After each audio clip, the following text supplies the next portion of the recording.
Sobre el capítulo 11.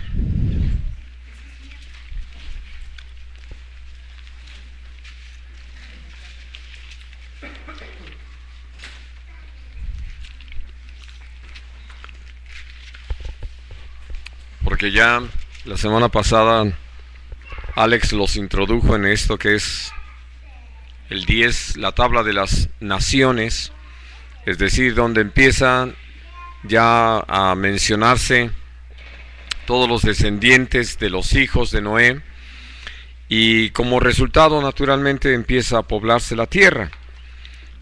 Al hablar acerca de lo que pasaba en ese tiempo, y uno lo puede entender, todos prácticamente de los mismos hermanos, pues hablaban un solo lenguaje, una sola lengua, se podían entender perfectamente entre ellos, y de alguna manera podemos decir estaban compartiendo la experiencia común de ser esa familia que se estaba multiplicando y que empezaban a poblar la tierra o a repoblar la tierra.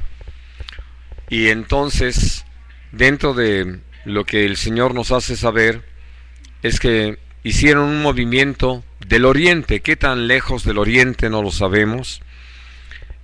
Algo que no podemos dejar de considerar es que hasta donde Dios nos hace saber, el arca asentó sobre el monte Ararat en Armenia, es lo que conocemos como la actual Armenia. Y algo que también podemos considerar con todo entendimiento es que lo que menos les iba a preocupar era ir a reencontrarse en el lugar donde habían estado desarrollándose antes, y empezaron simplemente a multiplicarse y a vivir la experiencia que Dios tenía para ellos por delante. Pero llega un momento en que todos ellos, todavía manteniéndose como un solo pueblo, deciden hacer ese movimiento del oriente, dice, hacia la tierra de Sinar. Y al llegar ahí, parte de lo que ya se habló la semana pasada sucede, es decir, que viene la edificación de esa ciudad que la mencionaron como Babel, pero ese nombre se da a raíz de un suceso, de algo que acontece y que está narrado naturalmente aquí en el capítulo 11, y que tiene que ver con algo muy simpático, muy ligado a lo que estudiaban ustedes la semana pasada.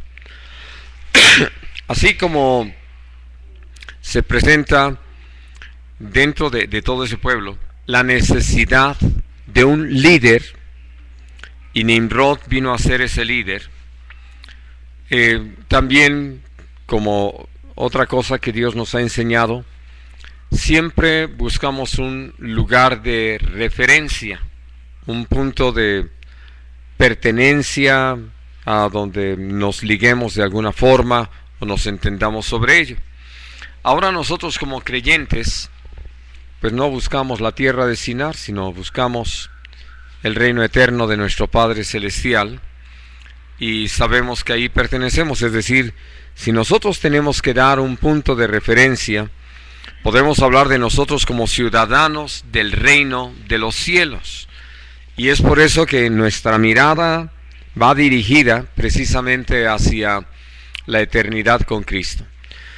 Hablando entonces de ellos, llegan a la tierra de Sinar, y estando allí es que hablan de poder edificar una ciudad que sirva precisamente como ese punto de referencia para que cualquier movimiento que se haga hacia cualquier parte, ellos sepan que fueron al norte de esa ciudad, al sur de esa ciudad, al este o al oeste de esa ciudad. Y siempre saber a dónde regresar para no perderse. Y yo puedo compartir con ustedes que todos nosotros necesitamos tener esa seguridad. De otra manera, nuestra forma de vivir no va a tener sentido. Una manera en que el Señor lo describe allí en Santiago capítulo 1, es que la gente de doble ánimo es como las olas del mar. Viene sin sentido, sin propósito, y podemos decir esto, sin arraigo. Y si bien es cierto, Dios nos ha llamado a no arraigarnos a este mundo, sí nos ha llamado a arraigarnos, y lo dice, arraigados y cimentados en Cristo, porque, insisto, ya como hijos de Dios, ciudadanos del reino de los cielos, entonces sí tenemos ese punto de referencia. Esto nos sirve a nosotros para saber si nos estamos alejando del Señor o estamos cerca de Él. Y entonces, dentro de esa ciudad, ellos se propusieron edificar una torre. Dentro de sus pretensiones, decían con la idea de llegar al cielo, ¿verdad? Una torre suficientemente alta. Uno podría hoy, con el conocimiento que tenemos de todas las cosas, de reírnos de esa pretensión, ¿no? Ahora sí que ni aunque hicieran sus viajes a Marte para traer material, y a Venus y a Júpiter hubieran podido hacer algo que valiera la pena. Pero así somos los seres humanos. Es decir, llegamos a tener una serie de pretensiones que el problema para Dios no era que pudieran edificar algo muy alto, ¿no? Porque hoy conocemos así esa carrera de rascacielos sobre la faz de la tierra, donde podemos hablar de lo que pasa en los Estados Unidos, de lo que pasa en Europa, de lo que pasa en el Medio Oriente. Todos han ido buscando edificar edificios enormes con características tales que puedan superar a los anteriores. Y uno no puede negar, yo recuerdo mucho que tuve la oportunidad allá en mi adolescencia de leer un artículo sobre el Empire State, y que una de las cosas que decía, ¿sabe usted que ahí llueve para arriba? ¿No? Y no era otra cosa sino hablando de cómo, a causa del movimiento del viento, a la hora de llegar contra la torre, pues corría hacia arriba, y entonces la lluvia iba otra vez hacia arriba, ¿no? Pero detalles así, que evidentemente tienen que ser diferentes de algo que está muchos metros abajo. Pero algo que también creo que a todos nos ha llamado la atención y lo hemos disfrutado al estar en un lugar alto es el panorama. Todo aquello que podemos decir así, dominamos con la vista, nada más, ¿verdad? No pasa de ese dominio, pero que finalmente nos causa un efecto agradable el poder observar todas las cosas desde un punto tan alto. Y en esa pretensión, donde estaban ellos mandando todo su esfuerzo, poniendo todo su ingenio, o ocupando sus recursos, porque uno puede pensar todo lo que requiere poder edificar algo enorme y sobre todo alto. Lo que el Señor veía y sigue viendo en nosotros los seres humanos cuando tenemos ese tipo de pretensiones, y en ese sentido, es nuestra soberbia y nuestra altivez, nuestra vanidad. Todo aquello que podemos ir fortaleciendo y que finalmente no nos es útil. Pero aquí quiero que vean algo tremendo. Eran todos con la idea de trabajar en ese mismo propósito. Y entonces, pues evidentemente olvidados de para qué Dios puso al hombre sobre la faz de la tierra. ¿Qué es lo que el Señor quiere? Porque hoy en día nosotros podemos hablar de muchos proyectos tremendos que se han llevado a cabo cuando empezaron a construir este túnel por debajo del Canal de la Mancha para conectar a Inglaterra, Escocia y todo lo que es la gran isla con el continente, con Francia principalmente, pues uno diría, sin duda, lo calificamos como una obra titánica, pero que lo que produce finalmente en el ser humano es sentirse cada vez más grande, más señor, más dominador de todas las cosas. Eso es lo que Dios estaba viendo. Y es lo que nos ha pasado cuando hemos tenido la oportunidad de avanzar en el conocimiento de la ciencia y la tecnología, y la hemos usado, pues, sobre todo para convertirla en comercio, porque ese túnel no fue para decirles a todos que quisieran pasar, pues miren, sin nadar el Canal de la Mancha, caminen, ¿no? Sino que cuesta. Ese tiene un costo y quienes trabajaron en ello tienen toda la intención de recuperar su inversión.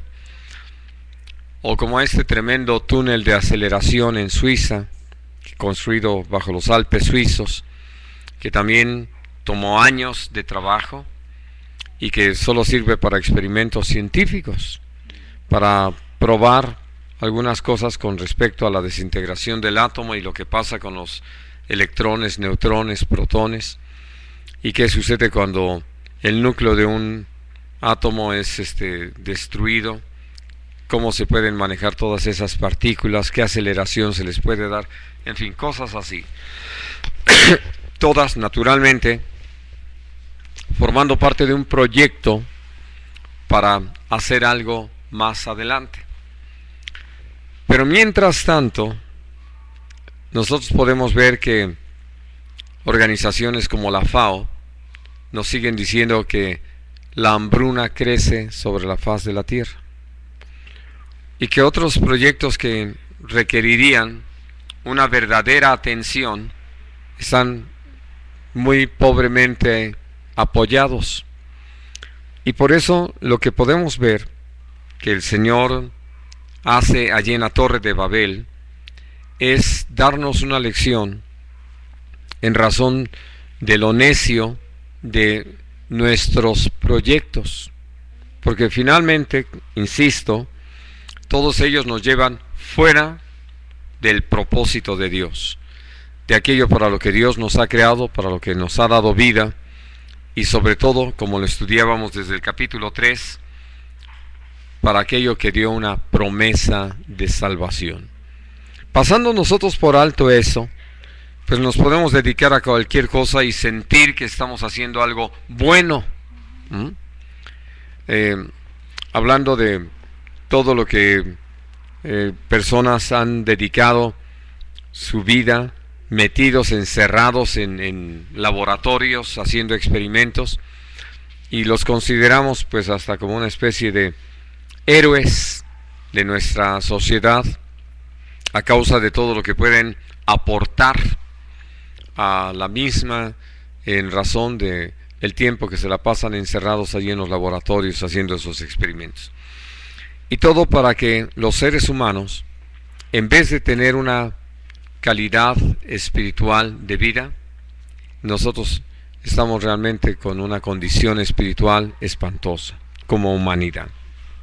Bueno, por eso, teniendo toda esta historia que ya forma parte de nuestro acervo, nosotros podemos entender que Dios ahí nos dio una lección, al igual que más adelante vamos a encontrar otras, donde hace advertencias y muy claras hacia nosotros como humanidad de qué es lo que nosotros necesitamos atender.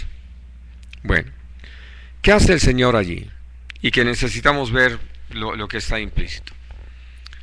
Porque ellos ya estaban cosiendo ladrillo.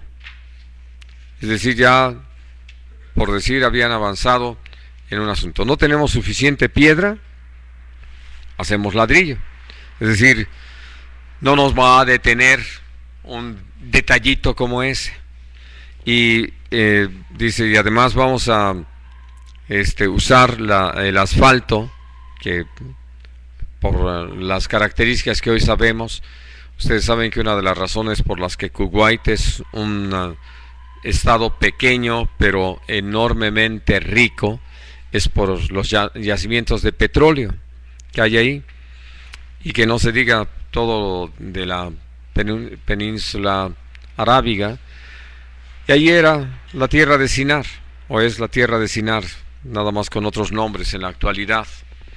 Y entonces ellos pudieron conseguir lo que es el chapopote, el asfalto, ya lo tenían ahí a la mano y lo empezaron a utilizar como el medio para pegar estos ladrillos que estaban fabricando. Así de que alguien podría decir un avance de la humanidad. Pues Dios no lo veía así. Vio que esas cosas estaban llevando al hombre a perder la sencillez con la que habían podido vivir antes de ese momento. Y entonces, al intervenir, el Señor hace algo muy interesante, ¿no? En un momento, con una sola palabra de parte de Dios, el idioma, el lenguaje de cada una de estas familias se convierte en algo totalmente diferente. Eso es lo que Dios hace. Milagros, maravillas, prodigios. Y entonces, al poder mirar este hecho, Dios lo usa precisamente para evitar que puedan comunicarse entre sí y seguir con su proyecto. Y que ahí se queda, evidentemente ahí se queda. Como humanidad no se aprovechó la lección. Pero lo que sí creo que vale la pena que nosotros consideremos es que cada familia creo que podría decir lo mismo que la otra familia estaba diciendo, pero no se entendían. Y Dios hizo esto precisamente para confundirlos y evitar que siguieran adelante. Y lo logró su propósito. Ahora, ¿qué aprendemos nosotros de esto? Sobre todo hablando de lo que el Señor hace. ¿Cómo Dios logra su propósito? Estas lenguas que Dios les dio a cada uno, algo que podemos entender es que Dios las tenía ya preparadas, determinadas. Y esto provocó pues que se dispersaran sobre toda la faz de la tierra. Ya saben ustedes que los seres humanos hemos buscado, según esto, explicar cómo es que el hombre llegó a cada parte. Lo que menos necesitamos preocuparnos es de eso.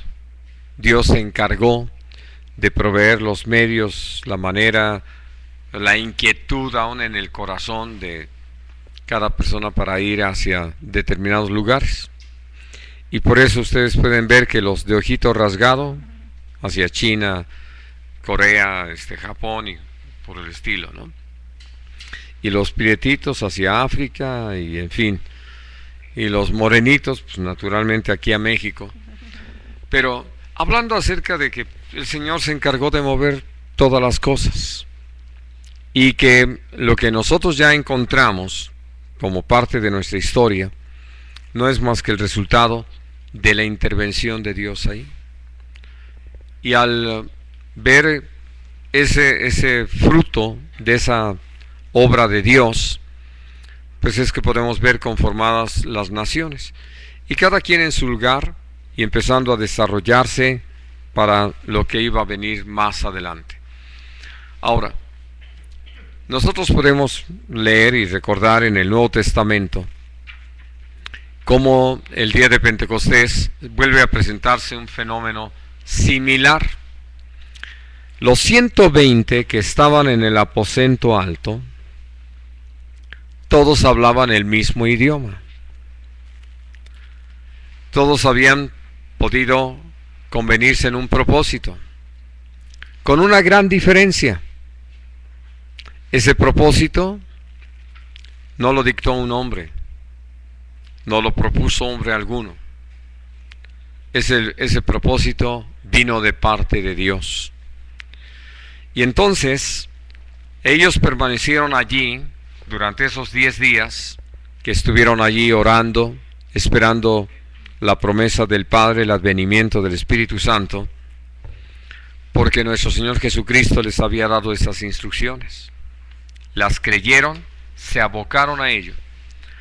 Y en vez de usar todos sus recursos y todas sus fuerzas y todo su conocimiento para lograr eso, se quedaron quietos delante del Señor, sin intentar organizar nada, sin tratar de planear asunto alguno, estrategia alguna, sino que rendidos a nuestro Padre Celestial, buscando que se cumpliera en ellos ese propósito de parte de Dios. Y entonces el Señor vuelve a usar las lenguas.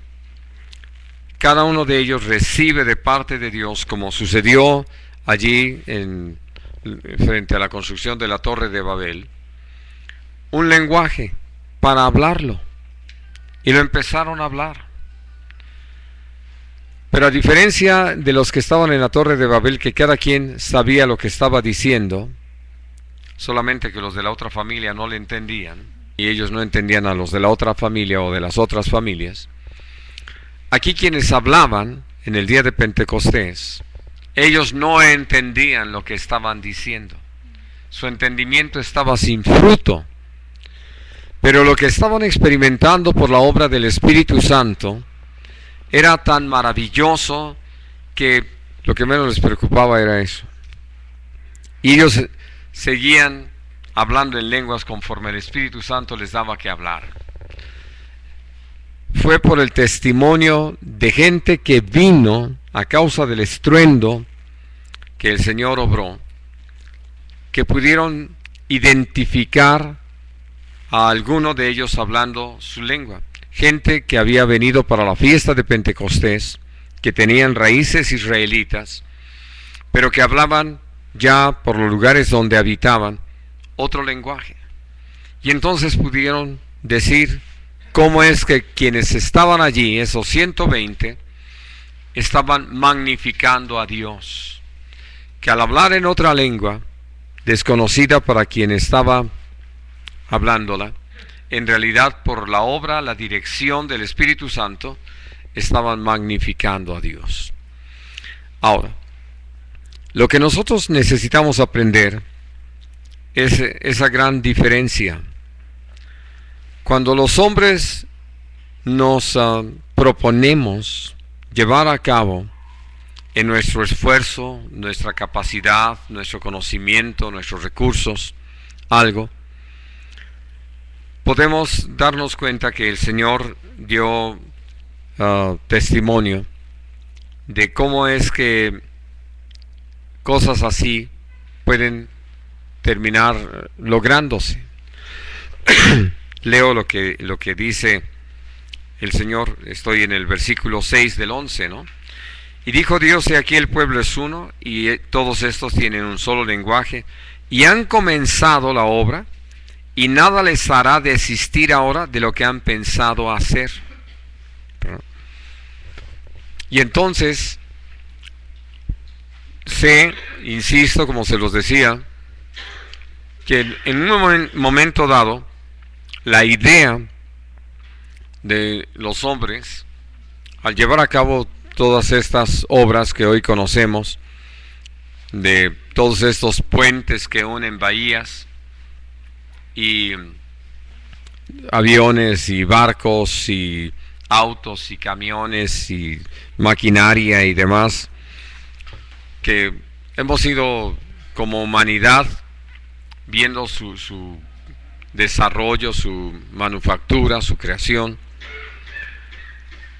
pues simplemente nos han llevado, como se los decía, a ser gente cada vez más vanidosa. Y lo podemos ver en las actitudes de quienes, como nación, pueden tener este desarrollo. Yo oí acerca de lo que sucedió cuando se inauguró esta planta de Volkswagen en Guanajuato.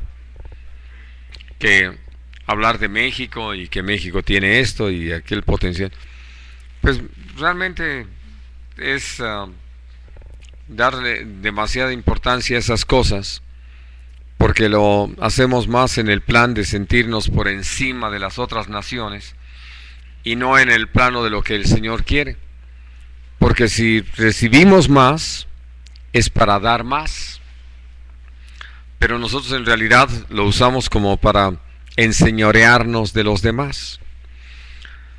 Y es por eso que, hablando acerca de el trato que Dios tiene con nosotros como humanidad, nos ha permitido algunas cosas, pero en medio de todo eso nos ha dado grandes lecciones. Lecciones como lo que le ha pasado a la NASA y aún no sé cómo le llaman en Rusia, a su equivalente, de que han preparado viajes y terminan convirtiéndose en un estallido en la atmósfera, ¿no? Y que no han podido prosperar determinadas situaciones.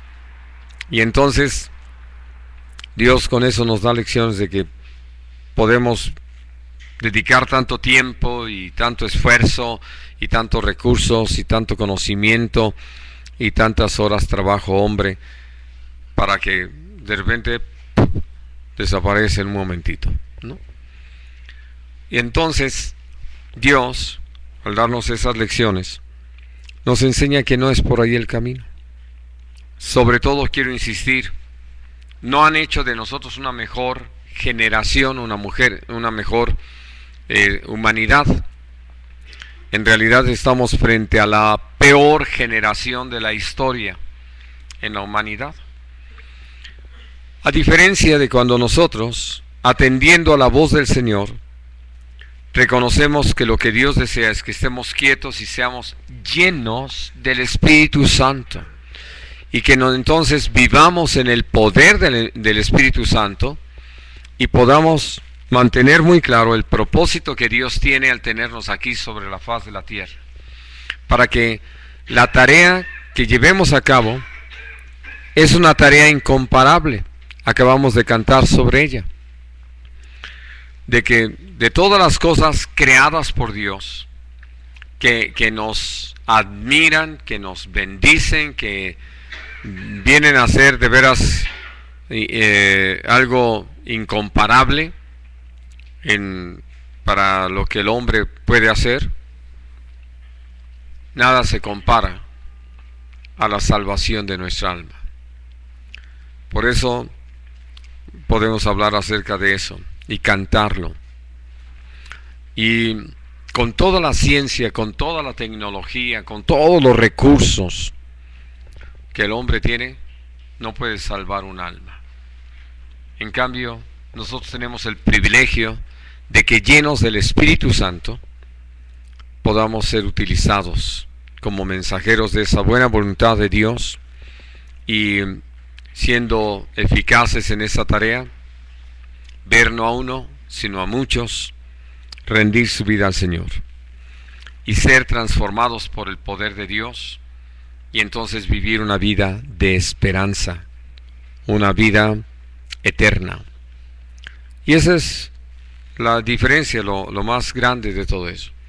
Y lo más interesante, mientras que en Babel el que las lenguas aparecieran terminó confundiéndolos, en la iglesia el que nosotros seamos llenos del Espíritu Santo y podamos magnificar el nombre de Dios en lenguas, hablar con el Señor en lenguas, siempre va a traer unidad, porque vamos hacia una misma experiencia, en un mismo sentido, tanto como nosotros lo practiquemos de acuerdo a la voluntad de Dios. Muy bien, pues este es realmente el meollo del capítulo 11, y podemos ver que continúa con todo lo que es la genealogía ya de Sem, porque eso nos va a conducir hasta Abraham. Ahora, déjenme decirles un comentario muy interesante.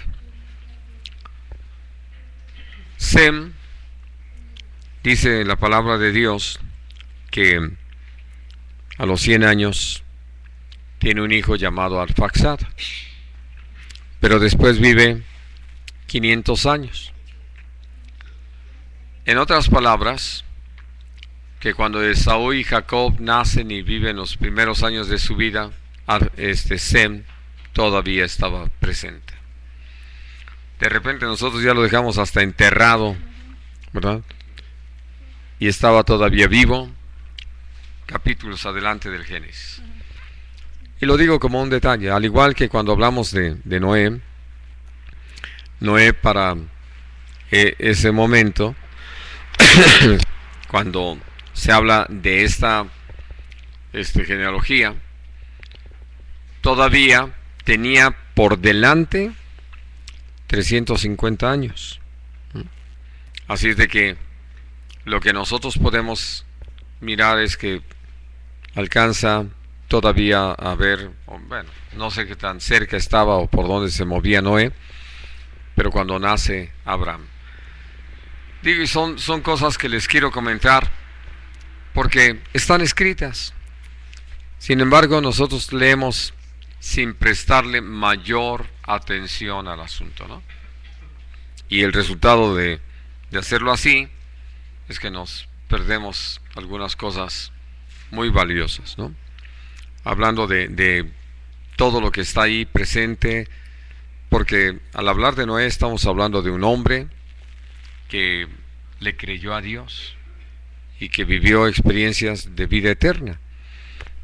Sem, evidentemente, también. Así es de que pensar en que Dios les permitió vivir y ver tantas cosas antes de que pudieran dormir en el Señor. Muy bien, pues vamos a dejar aquí nuestro estudio porque viene naturalmente el capítulo 12. Ya vamos a hablar de Abraham, de qué pasa con Abraham, donde empieza la historia de una nación. Empezamos por la cabeza, aquel hombre a quien al Señor le pareció bien escoger para que a través de él se formara toda una nación. Muy bien, hermanos, ¿alguna pregunta, algún comentario sobre lo que hemos hablado el día de hoy? Hay dos versículos que me llaman la atención. Me gustaría saber a ver si me puedes aclarar, porque yo percibo que Dios está viendo la escena y dice aquí que Él descendió para ver la ciudad, y eso no me queda muy claro, igual que acá cuando dice ahora pues descendamos. Quiero pensar que le dice Y no te olvides que en el desde el capítulo 1 siempre habla del plural. Y entonces está hablando nuestro Padre Celestial con nuestro Señor Jesucristo, con el Espíritu Santo mismo. Naturalmente. Por eso nunca actúa uno independientemente de los otros dos. Eso Dios nos ha enseñado y nos deja muy claro. Por eso aparece en estos términos. Pero por otro lado, eso de descendamos es una forma o una figura para hacernos saber que el Señor interviene. Sí, vamos, no había otro punto donde fijarla. No había más humanidad y no había más gente. Porque ante la pretensión de algunos de que hay vida en otros planetas, pues que sigan, ¿verdad? Escuchando a Jaime Maussan. El punto es que Dios, como lo hemos hablado y creo que lo mencioné al hablar de la creación, primero creó la tierra, después las estrellas, el sol mismo. Así es de que todo lo que existe alrededor de la tierra fue después.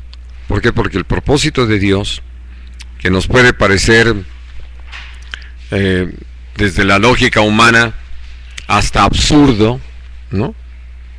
Escoger un planeta tan pequeño, no es el más grande en el sistema solar, y menos hablando de otras galaxias según los cálculos que han hecho los astrónomos. Podía el Señor hacer algo más grande, ¿no? O hasta repartidito, no sé, cosas que se nos ocurren a nosotros los seres humanos. Pero ese es precisamente nuestro problema, el mismo problema que tenían allí en Babel. Usamos demasiado nuestra lógica, nuestro pequeño, incipiente, muy incipiente conocimiento.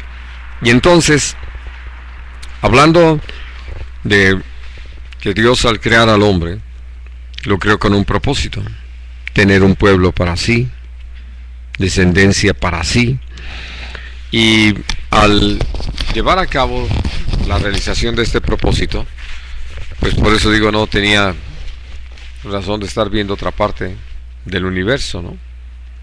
Toda su atención está sobre el hombre. Y sigue estando. Por eso nada más es una expresión.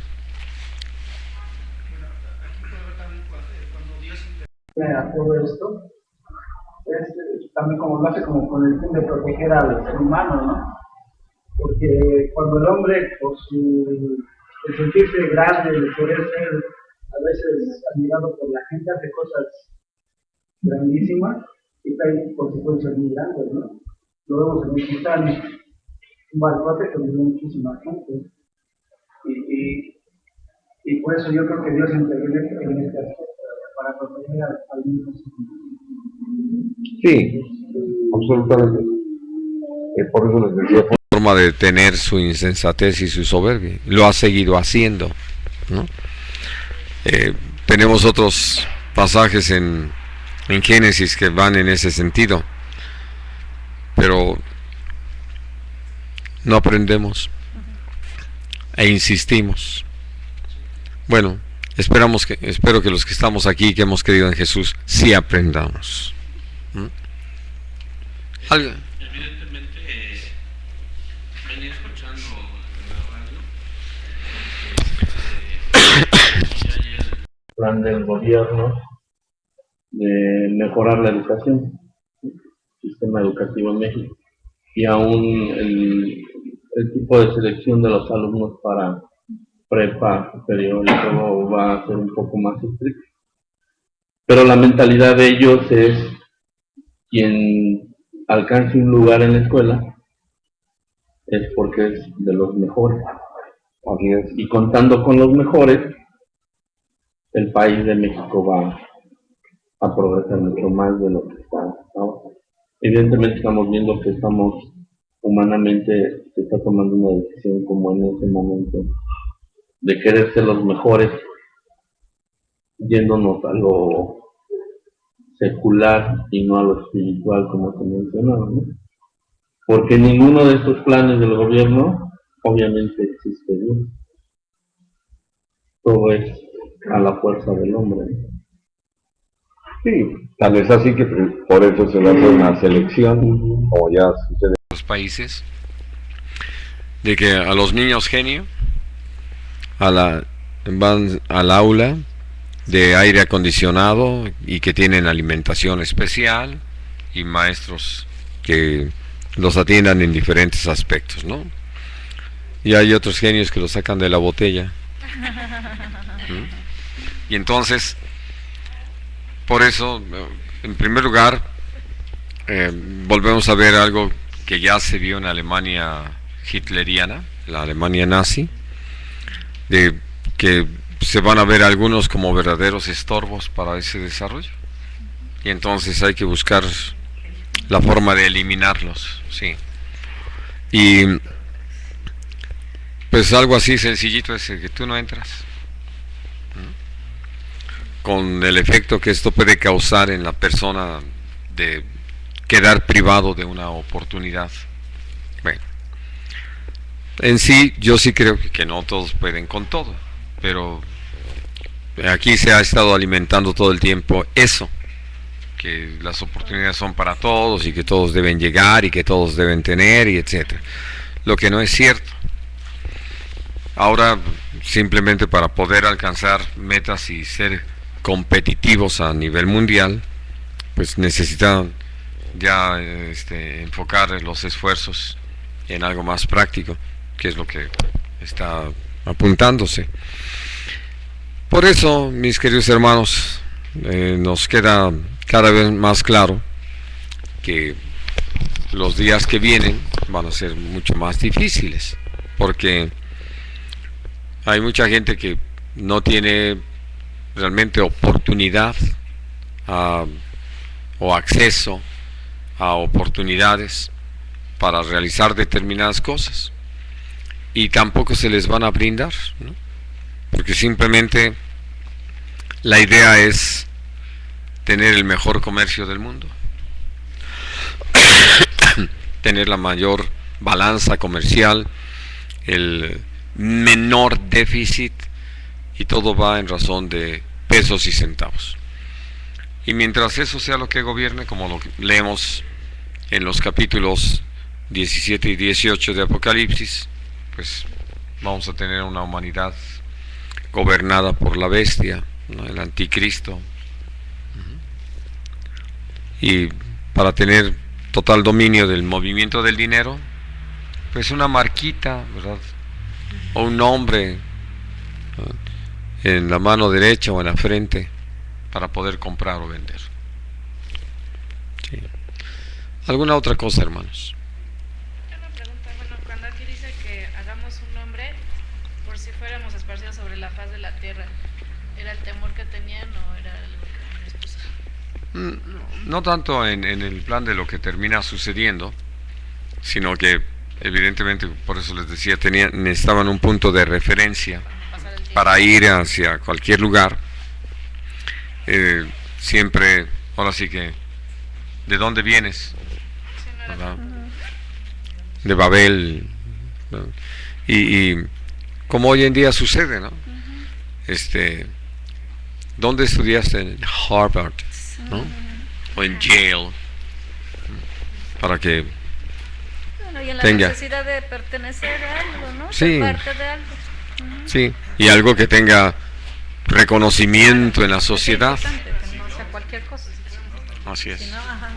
Parece como que este capítulo es como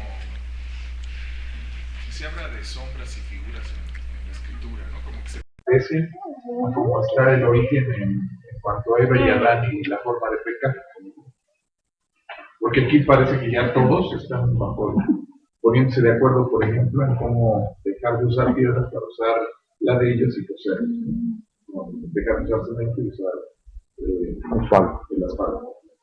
Y cómo hablan de construir una ciudad, de edificar, como decías, un lugar de pertenencia, un lugar que les caracterice, protestantes, y eso parece que como que no les hacen intenciones, ¿no? Como que Nimrod fue así como aisladamente un hombre poderoso. No, es que tiene que ver con eso. Es decir, lo que ustedes estudiaron la semana pasada habla de un personaje. Aquí habla de una ciudad. Él estaba ahí. Él formó parte de todo esto. Ahora, Nimrod aparece porque existe la necesidad de un líder. Sí. Es decir, piensen ustedes que aquí todos nos pusiéramos a hablar al mismo tiempo. Y cada uno decir, no, es que yo creo que lo que tengamos que hacer es tal y tal cosa. Y cada quien expresa su opinión. ¿A dónde llegamos? Ni a nuestra casa, porque tanto debate, ¿no? Qué diferente cuando hay un líder. Alguien que modera el asunto, que dirige y que retoma las cosas y sobre eso da una pauta a seguir, ¿no? Eso fue Nimrod, ¿no? Ahora, ¿qué necesitaban? Pues un lugar de referencia, un lugar de pertenencia, y es lo que buscan. Pero Dios no los quería en un solo lugar, ¿no? Porque algo que ellos habían visto, por lo que decía Dana, es decir, a qué obedeció este comentario, por si fuésemos esparcidos sobre la faz de la tierra, pues ya se daban cuenta de que se multiplicaban bastante, ¿no? Y que en la casita del Infonavit pues ya no cabían todos, ¿no? Y digo, como uno lo puede ver aquí en la Ciudad de México, que el papá compró un terrenito y ya cuando crecieron los hijos, digo, pues aquí pueden construir, sí, pero el hijo construye sus cuartitos, ¿no? Pero resulta que luego no viene solo, ya se trae a una mujer y tienen hijos y ya al ratito, pues por más que tratan de acomodarse, porque son familias muy acomodadas, no caben. Va a llegar un momento en que hay que moverse. Bueno, eso es lo que estaban viendo. Entonces,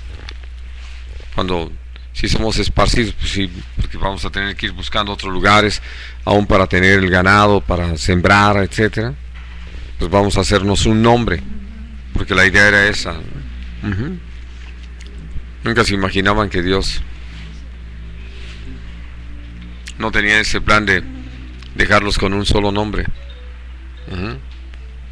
La única forma en que la humanidad o miembros de la humanidad podemos llegar a tener un solo nombre es en Jesús.